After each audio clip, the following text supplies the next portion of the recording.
প্রতিটা কথা বাস্তবিক জীবন থেকে নেওয়া, কাউকে কষ্ট দেওয়ার জন্য নয়।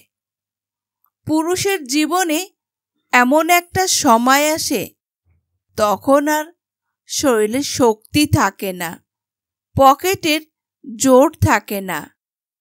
এতদিন যাদেরকে খাইয়েছিল, যাদের কথায় নেচেছিল, তারা কেউ পাশে থাকে না। পাশে থাকে একমাত্র ওই অবলা নারী, তার স্ত্রী, যাকে সে দিনের পর দিন অবহেলা করছিল।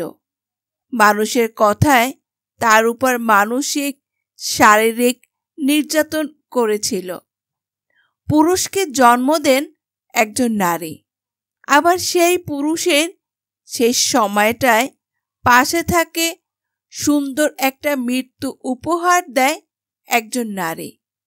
একজন পুরুষের শারীরিক শক্তি ও পকেটের জোর যতদিন থাকবে ততদিন সে তার স্ত্রীকে মানুষ মনে করে না।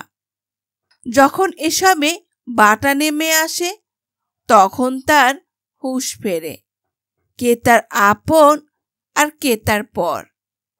আসলে তখন আর কিছুই করার থাকে না। আপনার ভালোবাসা এখন আর তেমন মূল্য থাকে না, কারণ আপনার স্ত্রীর কাছে এসবের আর দরকার পড়ে না।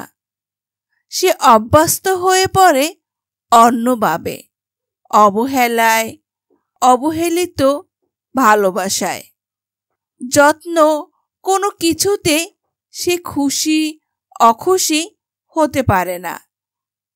সংসার এক মায়ার বাঁধন, এখানে ভালো লাগলেও আঁকড়ে ধরে থাকতে হয়, না লাগলেও থাকতে হয়। কত শত সংসার টিকে থাকে শুধুমাত্র সন্তানের মুখের দিকে চেয়ে। সেই সন্তানও একসময় পর হয়ে যায়। শেষ বয়সে এসে পাওয়া না পাওয়ার হিসাব মিলাতে গিয়েও হিসাব মেলে না। সে অবহেলিত অযাচিত নারী আপনার শেষ বয়সে আপনাকে বাহুডোরে বেঁধে রাখে, বিপদে আপদে, সুখে দুঃখে। আজ থেকে সতর্ক হন, নিজের সহধর্মিণীকে মূল্য দিন। শেষ বয়সে অন্তত লজ্জিত হতে হবে না তার কাছে।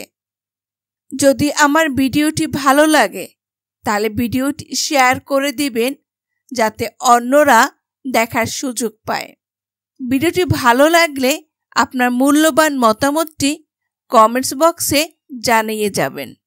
ধন্যবাদ সম্পূর্ণ ভিডিওটি দেখে আমার পাশে থাকার জন্য।